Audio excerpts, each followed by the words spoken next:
With us now to discuss what's going on and whether Labour has any hope of tackling it in the right way is Fraser Nelson. He's the former long-time editor of The Spectator, a Telegraph columnist, and has just fronted a new Channel 4 Dispatches documentary called Britain's Benefits Scandal, which I just watched on my way to the studio today, Kamal. And as part of it, Fraser, you travelled the country basically meeting benefit claimants. You met economists, you met politicians to try and figure out how to get Britain working again. And you've been working on this for a long time. You did many, many pieces for The Spectator. So it's kind of been like a long-term journalistic project for you, right?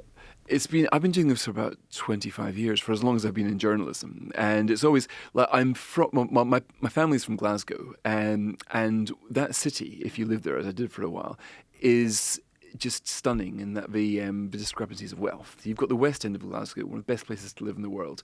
East end of Glasgow, you get poverty of a like of which you don't see anywhere else in Eastern Europe. And for me, this is what in many ways just drove me into political journalism. Like, why is the difference between that? Why is life expectancy so stunningly lower in the east than it is the west? Why, if I, like my dad, had left school at 15 in the east of Glasgow, like he did, if that had been me today, then I would be one of these statistics probably that I write about.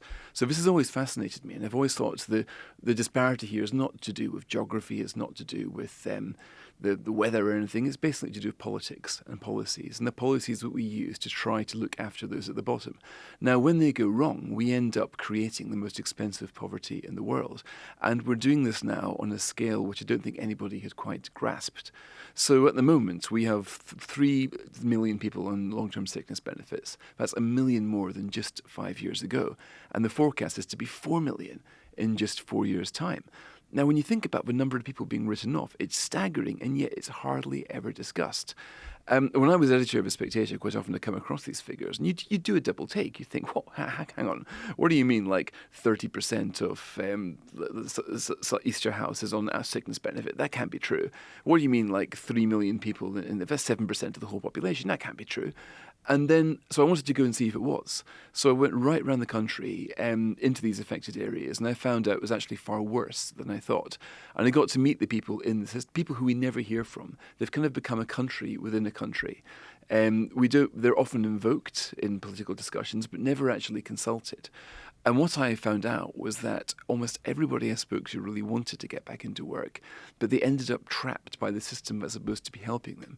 So what we've been doing, unwittingly, is shoveling people off to this kind of fringes of society and making the problems, like I'm discussing in the east of Glasgow, appear in Blackpool, appear in Grimsby.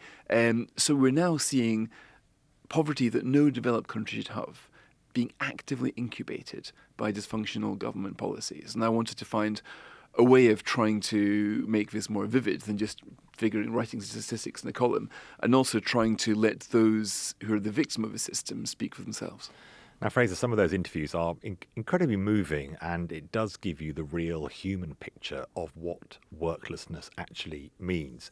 In Grimsby, which you mentioned, more than half of the people are on some form of benefit every week. 33% of residents claim sickness benefits, 11% are on job seekers allowance, and 9% receive other benefits. Before we get onto some of the solutions, this very sharp rise over a number of years, and it seems to have been rocket boosted by COVID, of people who are not in work and are not actively seeking work and are being supported by disability and sickness benefits. What do you put that down to? I think the rise started before COVID. Broadly speaking, and I'll give you my rough answer to that, Ian Duncan-Smith quit as Work and Pension Secretary. After that, the mood changed a little bit. The system started to get a bit more nervous about being accused of treating people harshly, and a bias sort of crept in, and was a bias towards accepting rather than rejecting claims. So we see the sickness benefit acceptance rate go to 80%. That's broadly speaking double what it was in 2010.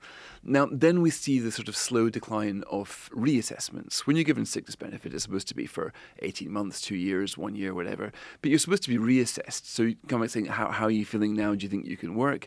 Now, at its peak about 10 years ago, 700 people a day were being moved due to reassessment of sickness benefits. That is barely 10 a day now. So we've moved to a system where people were actively being moved off this via reassessment to that where it's not really happening at all. Now then, during COVID also, the interviews for sickness benefits stopped being face-to-face. They started being more down the phone. And then the emphasis wasn't really getting the right decision. The emphasis wasn't getting through as many of these judgments as you could. So if you look at the incentive structure, we spoke to former assessors who said they were paid 80 quid for every extra claim they did every day. So they were literally incentivized to get through the maximum number.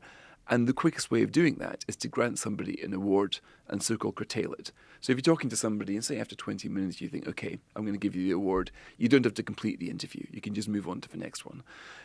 So the whole system was geared up towards shoveling people onto this, but not really taking them off. And the other thing was the lack of support. The people I spoke to were just amazed they were given the money, but they could be waiting a year for the mental health referral they were promised from the NHS. So it's a kind of right check and forget policy. And the other thing was that it dropped almost entirely from the political debate. I mean, we blame COVID, but there's no other country in the world that's seen a rise in sickness benefit anything like ours. What I found interesting about how broken the system seems, it reminded me a bit actually of what people say about the Home Office when it comes to its inability to process asylum claims and properly police the borders. There's this sense to which the DWP and its associated organisations that help to try and get a grip of this issue don't have it at all. And it was never better illustrated in the documentary than the experience of Gavin. Gavin is this taxi driver. He lives in Shoreham-on-Sea. He had had a heart attack and had multiple heart problems, had to withdraw from work, claim sickness benefit, but 3 years on, he was much fitter and wanted to go out driving his taxi. And Fraser, you revealed in the documentary that basically he had made a bid to be reassessed by DWP and he's still waiting 3 years on to be reassessed. And actually, when you spoke to Work and Pensions Secretary Liz Kendall about this, she sort of rolled her eyes and said, right, give him my number or I will phone him. I will sort this out. And I thought, seemingly, you're identifying problems at both ends. You're identifying with a problem with perhaps people being put onto benefits too quickly, then escalated onto ever more benefits too fast, and then taken off benefits far too slowly, therefore putting more people than have to be in this benefits trap. But I was watching it, you're quite hopeful in the documentary, but I was thinking, this is going to be almost impossible for the government to unpick. Well, I do think it's going to be very difficult to unpick. I mean, I've spoken before to DWP ministers who are in despair, who basically think that this whole thing is out of control. It's almost so big now. I mean, the sickness benefit system alone controls more people than the government of Croatia, for example. I mean, it is absolute. This is more like perestroika that you need to do over this. You can't do a few tweaks. And the other thing is that the judicial review process is such that any reform you make, you can be sued by a campaigner. So Mel Stride wanted to say, okay, I'm going to tighten the criteria. Oh, no, you can't do that, Mr. Stride, because you haven't consulted properly, etc. It's an effective stalling tactic. You end up in the courts. There's one in the courts right now. And DWP can actually lose a judicial review case. In this way, the controllers have tied down, the campaigners have tied down the government who can't actually reform.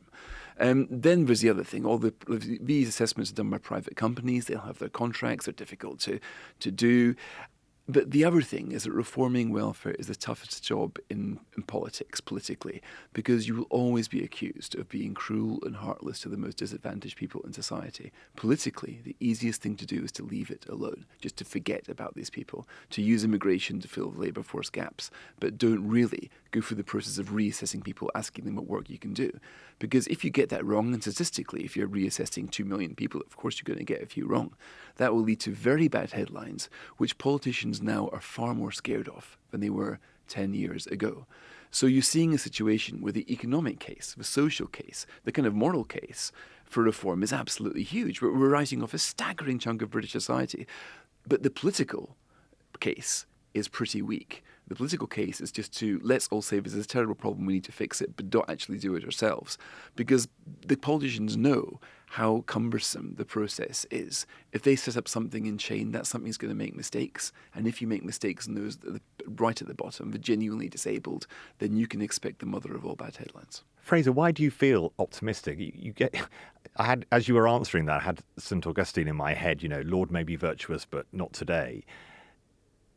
Will Liz Kendall have herself the backing of a Labour government to go through the pain that you've just described. You said, Camilla, in the documentary, and I felt the same, you do feel optimistic in some parts of the documentary, but you've just given a very pessimistic answer there to us. What would be a way that this government could solve these issues, and do you feel confident that they will? I am optimistic because I genuinely think that there is no alternative. But Keir Starmer is never going to get the economy growing if he continues to decommission 800,000 more people over the next parliament. And that's the forecast at the moment on the capacity benefit. You can forget about social cohesion, forget about growth, forget about almost anything else he's going to promise if that is what you're doing to your own electorate. It's just not acceptable. I think greater awareness of this hopefully will bring pressure to reform. But I'm optimistic because you can throw a dart at a map and find a country doing it better than we're doing it. America, Australia, Sweden, Austria, all of these countries have seen sickness benefit numbers fall over the years. All of them have dealt with exactly the same problems that we've had. So it's not as if we're trying to do a kind of like Elon Musk rocket launch or something here, something that's never been done before. All we need to do is, I think, include this in the conversation, include these people, just think about it and think, okay, how do the Americans do it? How do the Australians do it? How do the Swedes do it? Sweden's numbers have gone down by 50% since 2010. I mean, it's really quite striking because they worked out, but this is cruel to the individual people. Right now, I think people we're talking about are victims not just of a failed system, but of a stale debate, where either you're seen to be compassionate, which you define as giving them lots of money, or you're seen to be really cruel and heartless, which means you're regarding this as a problem. I think there is a chance for a kind of third way in this debate, which Alan Milburn, actually, the former Labour Health Secretary, has been very good on. He did a report for Barnsley Council where he was saying that this is a moral and economic outrage. This incentive system could not be more perverse. But the good news is, if you get this right, there could be 4.5 million new workers in the economy. Now, that would give Britain genuinely the fastest growth in the G7, leaving America for dust if you were able to bring these people into the work. So when you think about it, we're not going to be able to borrow and spend our way to growth. Rachel Reeves has proved that in our last budget. The only way we're going to get the growth we need is by making better use of the talent we've got in our own country. It is such an obvious aim. But I'm optimistic there's going to be, I think Labour and Tory will get together in this. I think there's a really strong case for a bipartisan, perhaps an all-party commitment to try to reform sickness benefits and to try to heal what Ian Duncan-Smith once called a broken society. But most of all, to get the economy moving and stop writing off millions of our people in this way. It's interesting that actually there is alignment between the Tories and Labour when it comes to this issue. I was interviewing Jonathan Ashworth the other day, and he picked me up when I said, well, when the Tories announced all this stuff on worklessness, you opposed it. He said, hang on a minute, no, I didn't. I went to the Centre for Social Justice, which features in the documentary, which, Fraser, you're involved with. It's Ian Duncan-Smith's think tank, along with, he set it up with Tim Montgomery, who was in the studio earlier this week. We're aligned with you. Mel Stride's interviewed in the documentary. He's not saying anything particularly differently to Liz Kendall. But is there a common thread, Fraser, in the approach of the countries that have had some success? Because again, when I was watching the documentary, I was thinking there must be some equivalent of the Laffer curve for amount of benefits given, the minimum wage, and what is the right number? Because currently, many people on the documentary said, I'm better off on benefits, point one. And there's that statistic that 75% say they don't want to do any more work because they genuinely feel that they're going to lose out economically. And you can't possibly expect anybody, particularly those with dependents, to be worse off in work. It doesn't make any sense. Is there a common thread that your Swedens and Americans and others, Sweden and America and others have been doing? Yeah, there certainly is. If you look at Sweden, they did what's called the earned income tax credit, effectively tax cuts for the low paid. Now, what that showed was that the Reinfeldt government showed that the labour market was way more responsive to these tax cuts than you might think. So, of course, you need to make work more competitive versus welfare. I mean, people at the bottom respond just as well as people to the top for these incentives. If you're creating a system where work doesn't pay very very much. And by the way, if you look at the tax rises with the various threshold freezes, the national insurance, etc., it's going to pay even less. This is the opposite of what you need. So it does need to be a kind of whole economy solution. Low-paid work needs to pay a lot more, and welfare needs to be moving away from the large check writing bias we've got right now to actually giving support. Like if you do say you're too depressed or anxious, 70% of claims involve mental health. Then the course of CBT or talk therapy is not particularly expensive to administer, but our system isn't really good at that. Our system almost wants to recognize you as being too sick to work, rather than saying, okay, you're actually coming here for help, so let's give you help and let you get back into the labour market, which they all want to do. The system kind of assumes that they just want to take the money and never come back again.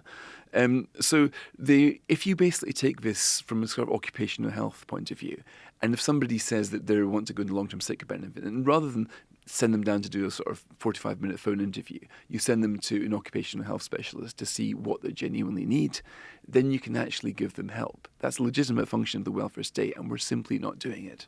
Did you come across, Fraser, you know that a lot of people who are going to be listening to this are going to be saying this idea that there's some degree of fecklessness, that people just don't want to work anymore, and actually they're using the benefit system to live a perfectly comfortable life. They have no motivation to actually work. In any point in your journey making the documentary, but also, as you say, you've written about this for many, many years, do you find that that is true of some people? Or actually, if you look into it, everybody who is on benefits deserves to be there and needs to be helped off in the ways that you're describing? There will always be an element of abuse in any system, but I do think part of the reason we've got this huge problem is because of this cliche debate of this drivers versus scroungers debate, and that is just simply not true. It's very easy to look at a distance at somebody on benefits and thinking, oh, look at this guy, he's lazy, he's having the life of Riley. But when you stand in their house, as I was doing, speak to them, speak to their friends, then you see that they do actually want a way back. But when you look at the options in front of them, we usually think, okay, here I am, I spoke to a single mother who has got a 7-year-old kid, reckons she would need to earn 35 grand to replicate what she's getting on benefits. Now that is a lot in Keighley, where the average salary is about 10 grand less than that. And these are people who, she doesn't want to set an example to her kid. But then again, she's got a responsibility to give her kid the kind of stability that she never had growing up. So when you look at the economic options in front of them, they are, I wouldn't say that they're taking advantage of that, they're abusing. There'll always be an aspect of that. But the main aspect of this is it's simply the system is hardwired against those who do want to do the right thing right now. It's almost trying to suck people towards a life of welfare dependency. And that is a substitute for proper care, and it's a very poor substitute. We just need to regain the ability to see the system through the eyes of those affected, to see the choices we're laying in front of them. If you pave the road that leads to welfare dependency, and you make the road that leads to a working road flinty and difficult to do, then of course more people are going to take the road to welfare dependency. But the blame lies, I think, with those who lay down those respective roads and not those who walk them. Fraser Nelson, thank you very much for joining us on the Daily Tea. The documentary Britain's Benefits Scandal is out on Channel 4 now. You can stream it after listening to this podcast.